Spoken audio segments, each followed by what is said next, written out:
Rambam, the laws of business, sales, transactions. Many chapters here. A lot to learn. Okay, let's go straight into chapter 25. So what's included in a sale? Now, of course, every sale, whatever you stipulate in the agreement, well, that's the agreement. But if it wasn't stipulated, right, then what's the norm or what's part of the agreement? So when a person sells an entity that has an opportunistic, it means it has some kind of usage. He is not including this usage in the sale unless that it was explicitly stated. What's implied? If a person sold a house, he did not sell the patio around the house, even though it opens to the house. I don't think that would be the case today. I mean, again, today where all the details are put into the sale, the deed of sale. So, the square footage of the house, the square footage of the yard, all that would be put in. Back in the day, if that was done, well, then that would be the agreement. Whenever the two parties agree, that's what it is. But what if it's not stated? That's what our law is, right? It's just I'm selling you the house. So the patio around the house is not included. I'm not clear on why that is, to be quite frank, because it would, today we would say that it obviously we would include it, right?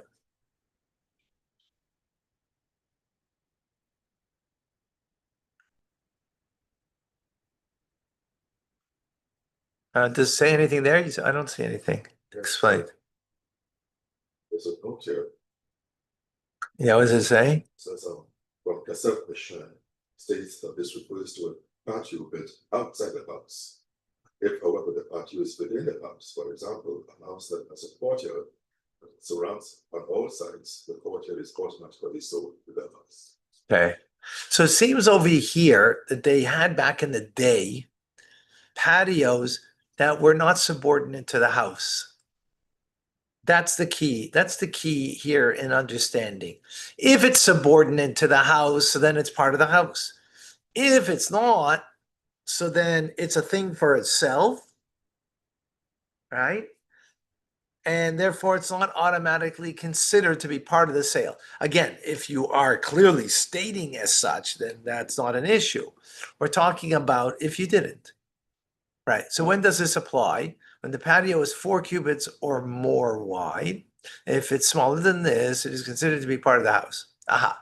There's then smaller than that, then it's not significant. It is secondary to the house and then part of the house. Similarly, a loft that is above the house and that opens up to it through the opening in the ceiling of the house, it's considered to be part of the house.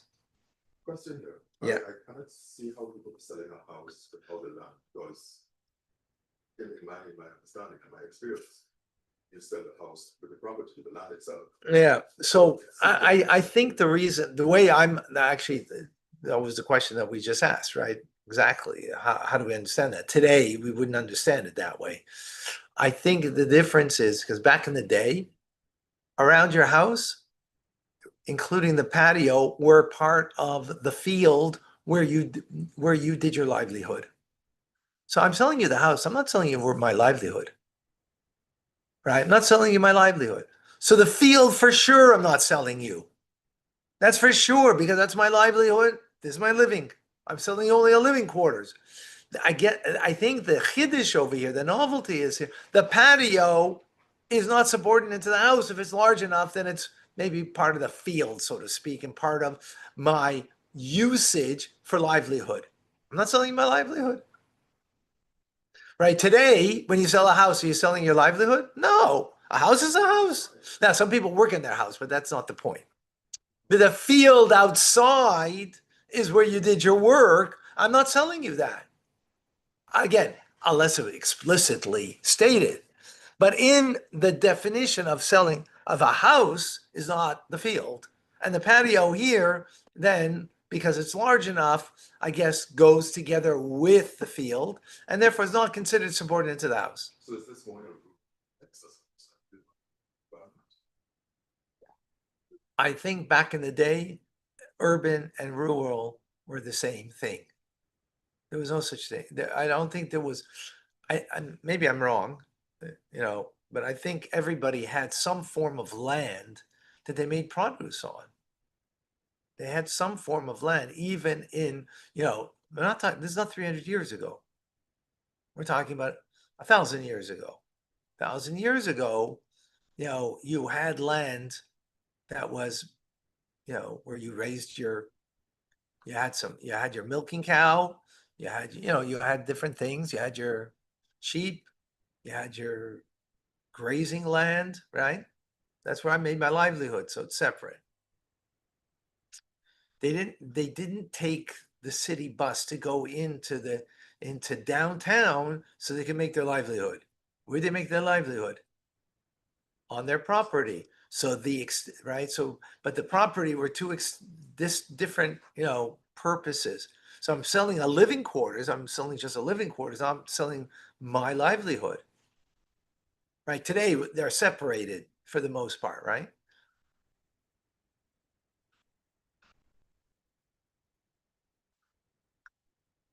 Yeah, that's why today I don't think, the law wouldn't be the same. If you're selling your house, the backyard's coming with it because that's what's understood, even though it would be today when you sell, so you're giving the measurement of the property. You're giving the whole, what's it called? From the city, you have, no, what's the plans? Huh? The lot number, right? That has all that in the city. So all of that, and it's a survey. You're giving the survey. The land has to be surveyed, right? Where's exactly the lot start? Where does it end? On all sides, right? That's the way we're doing it today. But this is talking, the halacha, the way it is in Torah, that the living quarters of a home is not, your field that would be for parnasa, for livelihood.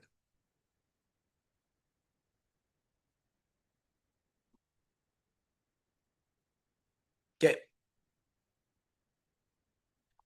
When a person, halacha number 2, when a person sells a house, he's not including a room that is located behind the house in the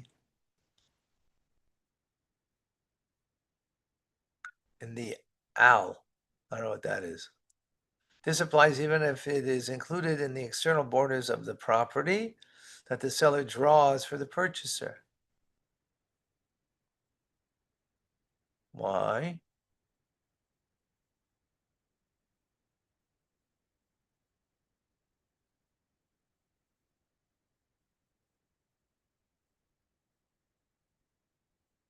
Nor does the sale include the roof. If it is 4 cubits wide and possesses a guardrail that is 10 cubits high.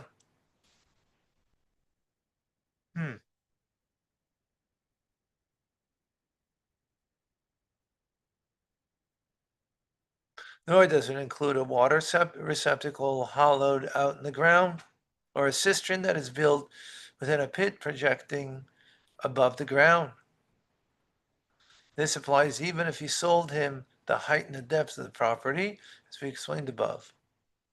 Why? What do people do back in the roof, on the roof, that you're not selling the roof? Your business was on the roof. What business you do over there? You brought up figs to lie them out on the roof to dry.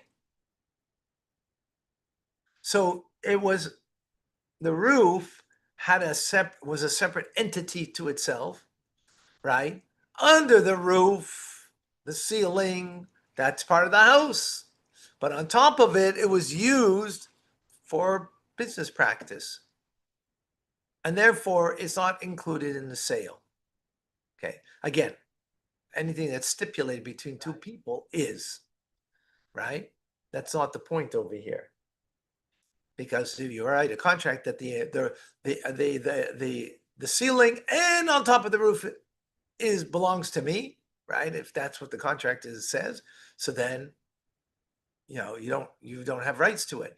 But if what it's giving here is the parameter of what's calling a living quarters and what's called your livelihood, right? The roof itself was used for livelihood, right? Separate value. So it has it's a separate entity to itself. Fascinating idea.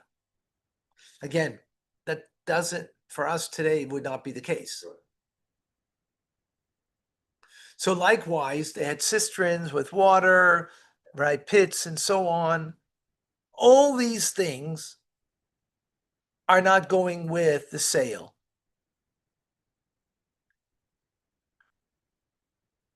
Because they're an entity to itself that is not defined by the house. That's the point over here. Now, number 3, the seller must purchase a path from the purchaser in order to gain access to the water receptacle in or the cistern that he retained. Now, let's say he does get right? So the water, it was the water that you had to get was on the field of the seller. He didn't sell that; he only sold the house. But let's say he sold with it the cistern that has water in it.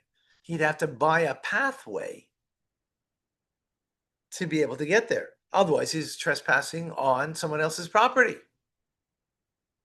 that clear?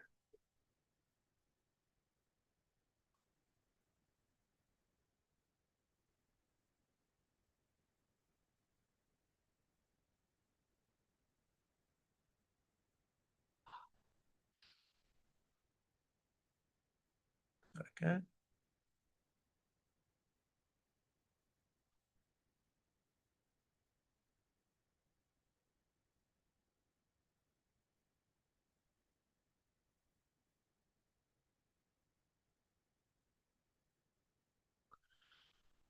But when a person sells property, he sells generously. If at the time of the original sale, the seller tells the purchaser, "I'm selling you the house with the exception of the water receptacle and the cistern," he does not have to buy a path to the cistern because he's not selling it.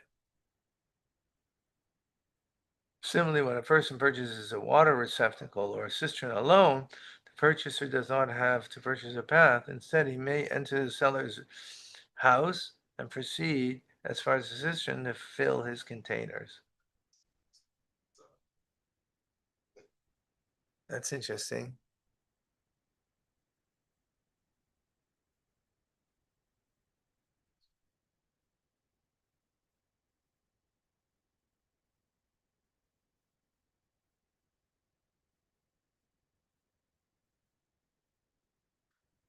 Okay. I have to stop here. Thank you, folks. God bless you all. Thank you, Rabbi. God bless. Wonderful. Thank you, Rabbi. Thank you.